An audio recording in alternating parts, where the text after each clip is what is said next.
Cadas. Ya, sobat era sekalian, ini ada berita menarik ya. Soal kelakuan rezim Raja Jawa ketika berusaha mau memenangkan Pilpres 2019 ya. Mereka meng-hire tidak kurang dari 150 buzzer. Dan ini buzzer ini dibayar dengan uang nggak tahu uang apa ya. Lalu keberadaannya seperti apa. Jadi kalau kita bicara mengenai namanya negatif atau black campaign, ya para buzzer ini melakukan keduanya. Negatif campaign diperbolehkan tapi black campaign tentu tidak. Oke, coba kita bacakan ya. Ini lagi-lagi di spill ya, dibongkar oleh akun atau oleh hacker Anonymous Indonesia ya, yang juga membongkar soal yang terkait dengan Gibran Raka Buming Raka. Kita coba lihat ya.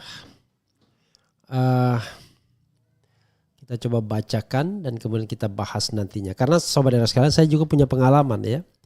Hacker yang buzzer yang digaji ya. Gajinya antara 4 sampai 8 juta tergantung produktivitasnya, dan dia harus pegang kalau tidak salah berapa 500 akun kalau tidak salah. Lalu 1000 akun itu harus diaktifkan, lalu sisanya 1500 akun come and go, tabrak lari gitu-gitu ya. Dan dia suruh mepet Rizal Ramli. Pokoknya apapun omongan Rizal Ramli dimanapun dibantai. Sama seperti saya, jangan-jangan di 2024 kemanapun Refli Harun ngomong dibantai, apalagi di TikTok ya. Oke, coba kita bacakan ya, kemudian kita bahas sedikit ya. Sebelum kita kemudian nanti zuhur ya, sebentar lagi sobat sekalian. Kilat.com ya, usai kasus Fufu Fafa dikuak Anonymous Indonesia, kini giliran Presiden Jokowi yang dikuliti oleh akun tersebut. Pasalnya dari unggahan yang dibagikan oleh hacker Anonymous Indonesia, rupanya di Pilpres 2019 adanya upaya dari para buzzer untuk memenangkan Presiden Jokowi. Hal tersebut dibagikan oleh akun @youranonit ya _ di Twitter pada 16 September 2024. Dari unggahan tersebut tampak sebuah tangkapan layar dari cuitan akun yang belum diketahui siapa orangnya, menceritakan bagaimana cara kerja untuk memenangkan Presiden Jokowi di Pilpres 2019 yang lalu. Kemudian dalam keterangan tersebut diketahui ada 3 tim yang bekerja. Semua narasi kita sebar. Waktu itu ada 3 tim pembuat narasi, buzzer dan grafis, ungkapnya. Bahkan untuk pekerjaan tersebut diketahui harus bekerja sebanyak 3 shift ya. Tak main-main, rupanya pengakuan tersebut juga menjelaskan bahwa adanya para pekerja mencapai 150 orang. Total pegawai waktu itu sekitar 150 orang, sudah termasuk dengan leader.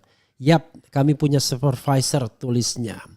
Tak hanya itu, Anonymous Indonesia pun menyebut adanya kejanggalan dari tangkapan layar yang dibagikannya tersebut. Sebuah tweet telah disebarkan oleh salah satu akun tentang pengalamannya saat ketika menjadi buzzer pada masa Pilpres kemarin 2019. Apa kejanggalannya, tanyanya. Saat ini Kilat.com telah meminta konfirmasi pada Sekretariat Kabinet atas isu adanya buzzer saat Pilpres 2019 lalu lewat akun Instagram @sekretariat.kabinet. Namun hingga berita ini diturunkan belum ada jawaban atas kabar yang beredar tersebut. Ya nggak akan dijawab kalau cuma begitu konfirmasinya ya. Ini ada beberapa yang terkait dengan Anonymous Indonesia ya. Data pribadi Fufu Fafa diungkap hacker Anonymous dan Anongos Indonesia. Publik khawatir kambing hitam ya. Oh itu ada ya, akan disiapkan ya. Anonymous hanya bocorkan data Fufu Fafa. Roy Suryo sebut hacker tak ada kepentingan hapus postingan. Hacker Anonymous beri peringatan usai sebar data pribadi Fufu Fafa. Silahkan. Hacker Anonymous melarang menggunakan data pribadi Fufu Fafa untuk digunakan publik gegara ini. Ya, sahabat sekalian, cerita mengenai yang seperti itu memang hal yang sudah diketahui umum. Cuma masalahnya adalah ya, apakah iya ada pemimpin yang mau menang dengan segala cara? Apakah iya pemimpin itu kemudian hanya untuk memenangkan tiba-tiba harus melakukan black campaign kepada orang lain? Ini yang jadi persoalan kan. Coba kita bacakan hal yang terkait dengan postingan itu ya. Walaupun tidak terlalu lengkap tapi kita bisa membacanya ya. Pembuat narasi, buzzer dan grafis semua kerja dalam shift dan total shift ada 3. Total pegawai waktu itu sekitar 150 orang sudah termasuk dengan kader. Yap, kami punya supervisor. Salah satu hashtag yang kami gaungkan dan terkenal adalah Sandiwara Uno. Tagar itu memang digunakan untuk menyerang, bahkan kita juga sempat ngatain Pak Sandi Uno sebagai Sandiaga anak mami. Kerja kita berat, sehari harus 500 tweet dan sudah termasuk retweet. Terus kita harus saling bantu akun influencer. Kita juga yang mempertahankan posisi ketika orang-orang menyerang Jokowi. Kalau perlu sampai ngata-ngatain, walaupun sebenarnya ada SOP di mana kita nggak boleh nyinyir. Kita benar-benar diawasi, dimaki ketika nyeleneh. Harus menjadi penurut dan libur kita cuma 2 hari. Apa ya maksudnya? Cuma 2 tapi terpotong. Ya begitulah ya. Jadi mengkhawatirkannya negeri ini adalah persaingan puncak tertinggi untuk merebut jabatan itu dengan cara-cara yang seperti ini ya. Dengan cara-cara yang tidak bermartabat tentunya ya. Oke saudara sekalian, nanti saya akan kedatangan tamu.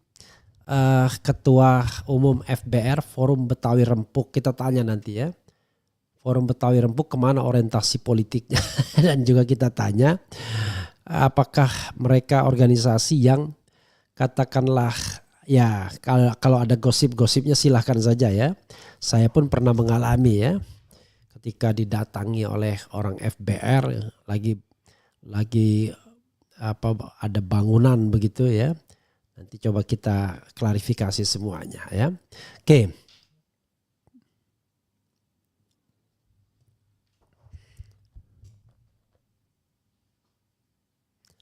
Apa alasan Prof. Refli Harun waktu sidang MK tidak berani berdebat dan protes keras hakim? Soalnya RH sampai disindir habis oleh Bang Egy Sujana di depan muka RH sendiri karena jadi lawyer penakut. Kalau kita hadir di sidang tersebut, ya tidak semudah itu, kita harus menjaga etika dong. Masa ada katakanlah pembacaan putusan kita protes itu gimana. Jadi tidak semudah itulah ya. Ini bukan soal takut dan tidak takut ya, tetapi soal etika bersidang ya. Jadi begitu ya. Kemudian @Refli Harun, nomor HP Fufu Fafa. Kalau kita bicara aja ya gampang bicara ya. Tapi kalau kita melakoni situ, karena gini, orang itu punya perspektif beda-beda ya. Bagi orang itu penting, bagi kita nggak penting. Bagi orang itu hebat, bagi kita biasa aja gitu ya. Begitu.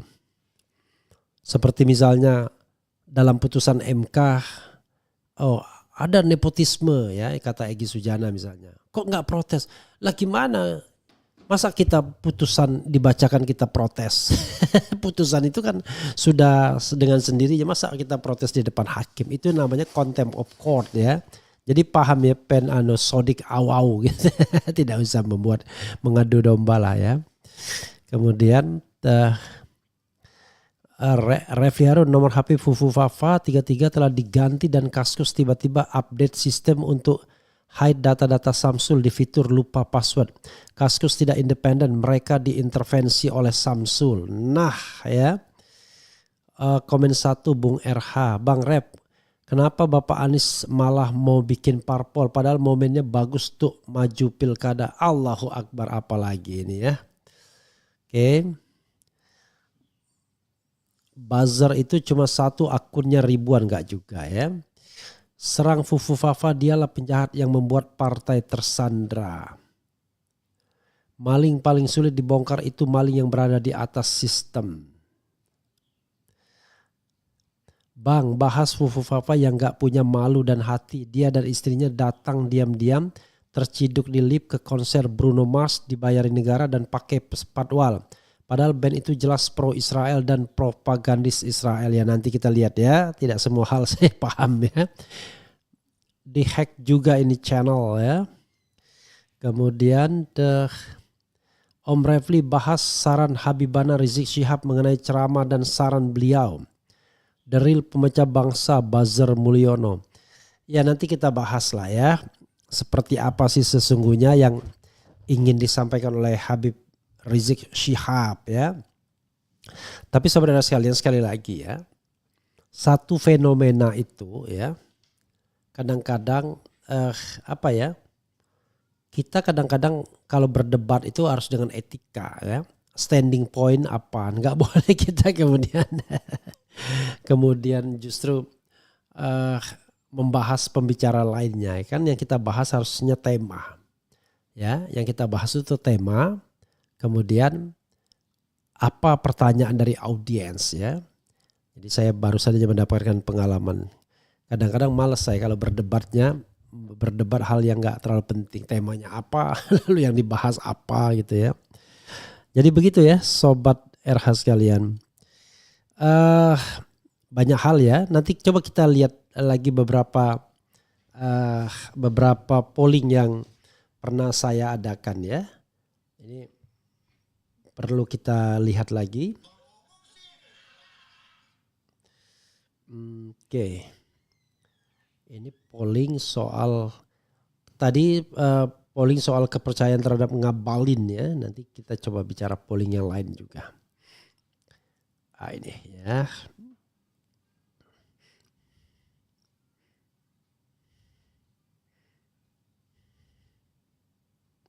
Oh, rupanya susah juga saya mendapatkan. Oke, dari sini kita lihat polling-polling yang ada ya, yang sudah pernah di rilis. Tadi sobat sekalian kita lihat polling, apakah Anda percaya omongan Ngabalin soal Jokowi ya? Apakah Anda percaya omongan Ngabalin soal Jokowi? 14 kilo ya, 14.000, tidak percaya 95% ya. Kemudian apalagi ya, yang percaya cuman 5%, yang tidak percaya 95%. Jadi makin turun aja tidak percayanya ya. Jadi bisa dibayangkan begitu ya.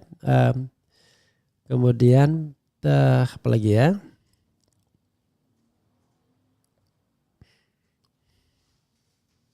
Jadi saudara sekalian, kalau kita tidak menanggapi omongan orang itu bukan berarti kemudian kita mengaku kalah atau mengaku salah.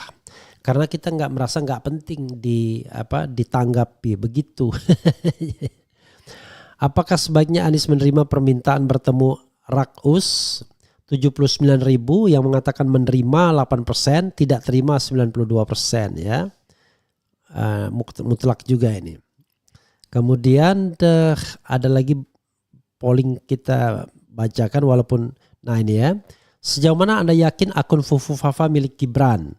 84.000 yang voting, sangat yakin 90%, yakin 6%, sangat tidak yakin 2%, tidak yakin 1%, ragu-ragu 2%. Jadi sangat yakin dan yakin itu 96% sendiri ya, mutlak banget ya. Kemudian ada lagi polling yang kita buat soal terkait dengan apa lagi ya? Ya, 2 polling terakhir lah ya kita spill ya. Walaupun tidak kita up lagi tetapi paling tidak lumayan ya. Mana yang Anda pilih? Abah langsung bikin partai atau ormas dulu? 51.000 yang voting, ormas dulu 8%, langsung partai 77%, terserah Abah 15%. Jadi rata-rata mengatakan langsung ya. Kemudian pasangan mana yang akan Anda pilih? 78.000 yang voting, Dharma Pongrekun Kunwardana 5%, Pramono Anung Rano Karno 10%, Ridwan Kamil Suswono 4% dan golput coblos 3 ya. Itu 81%. Jadi banyak yang mau coblos 3 atau golput coblos ketiganya ya. Itulah sebabnya kenapa kemudian pasangan Raksus mulai mikir-mikir dia mau deketin Anies ya. Begitulah bunyinya sobat era sekalian ya. Itulah politik ya. Jadi politik itu ya rasional saja. Kalau Anda berkhianat terhadap konstituen maka Anda akan dihukum ya. Kalau Anda mau menjadi partai dakwah, ketika Anda membuat sebuah keputusan yang keliru, ya Anda dihukum. Itu konsekuensinya ya. Kemudian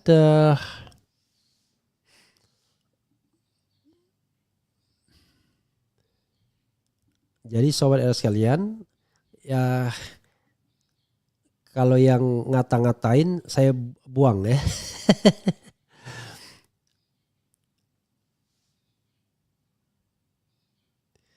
Dan dia bilang, Muhammad Ali Imran, setuju bang, harusnya RH menyajikan konten-konten yang menyejukkan seperti puja-puji kepada keluarga Solo dan keluarganya.